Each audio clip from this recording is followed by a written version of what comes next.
Mä oon Janina Hämäläinen, toimin täällä edustustilillä palvelupäällikkönä ja sit hoidan siinä samalla myös meidän sisäistä HR. Edustustili on vuonna 1992 perustettu Taloushallintoliiton auktorisoima tilitoimisto ja tuotetaan perinteisiä taloushallinto-, palkkahallinto- ja tilinpäätöspalveluita. Meitä on täällä Helsingin toimistolla noin 10. Mä aloitin täällä edustustilillä itse vuonna 2017 opintojen ohella. Valmistuin liiketalouden tradenomiksi ja siitä sitten siirtynyt erinäisiin tehtäviin täällä talon sisällä. Etsittiin alun perin ensisijaisesti sähköistä allekirjoituspalvelua ja sitten kun kartoitettiin vähän vaihtoehtoja, niin todettiin, että eihän siitä mitään haittaakaan olisi, että sieltä löytyisi valmiita sopimuspohjia ja asiakirjoja.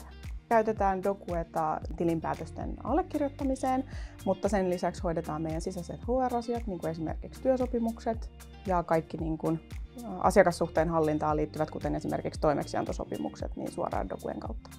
Me koetaan Docuen palvelussa erityisen hyödylliseksi se laaja asiakirja- ja sopimuspankki, mitä ikinä sä yleensä tarvitset. Etsit ensin sieltä ja aika usein se sieltä löytyykin.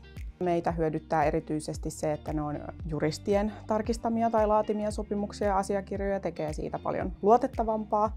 Ja sitten se sähköinen allekirjoitus nopeuttaa kaikkien osalta sitä sopimusten tekemistä.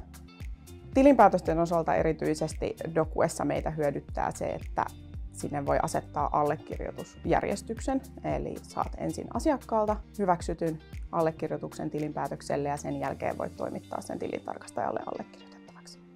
Docuen käyttöönoton myötä on meidän tilinpäätöksen allekirjoitusprosessit nopeutuneet huomattavasti ja niistä on tullut myös luotettavimpia ja turvallisempia, kun kaikki hoituu sähköisesti. Suosittelisin Docueta myös muille tilitoimistoille juurikin näiden asiakirjojen ja sopimusten laadinnan ominaisuuksien vuoksi. Tästä on ollut meille enemmän hyötyä kuin pelkistä sähköisistä allekirjoituspalveluista.